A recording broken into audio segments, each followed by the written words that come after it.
Hi, it's Brad Clark, and in this video, step 10, I'm going to review how you should pay your financial advisor. Critically important.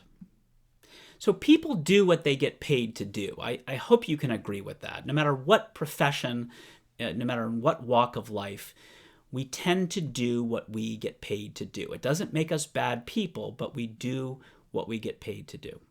And financial advisors are no different. So there's two main types of financial advisors, and this represents about 99% of financial advisors. The first is the product pusher. The product pusher is a salesperson working on commission. Massive commissions create a troubling conflict of interest. It doesn't make a product pusher a bad person. It just means that these folks are operating under an intractable and disturbing and significant conflict of interest. The second is the portfolio pusher. This is more subtle. The portfolio pusher takes a percentage of your portfolio. And there are two huge problems with this. The first is that number one is that 1%, which is a typical number, 1% of a big number is, guess what? It's a big number. So let's say you have a $3 million portfolio. 1% fee is $30,000 a year. If you're 60 years old or 65 years old and you're going to live another 30 years, that fee could easily push $1 million over the rest of your life, if not more, if your portfolio is growing.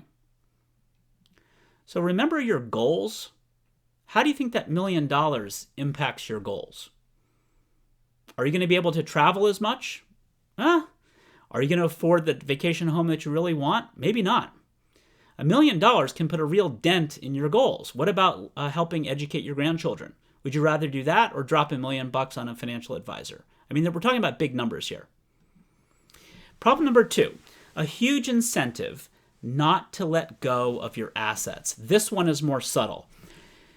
The portfolio pusher does not want to let go of your assets because the amount of the asset is what drives their income. So let's look at four quick examples of this conflict, and there's many more than four.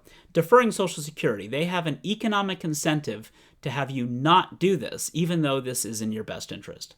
They have an economic incentive to suggest that you avoid purchasing an annuity, even though it might be a great product for you. They have an economic incentive to argue against discretionary spending, like buying a vacation home, because where's that going to come from? It's from your portfolio.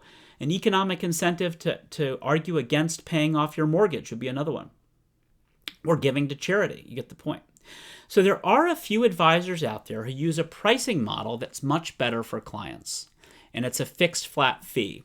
It's getting more popular. It's still the minority of financial advisors. But that fee structure, like an accountant or an attorney, is simple, fair, transparent, and objective. And I would highly encourage you to seek out this type of fee structure.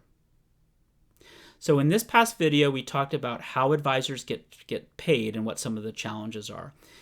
In the next video, which is our last video, I'm going to quickly recap the class and then shift gears to helping you understand how to implement these strategies.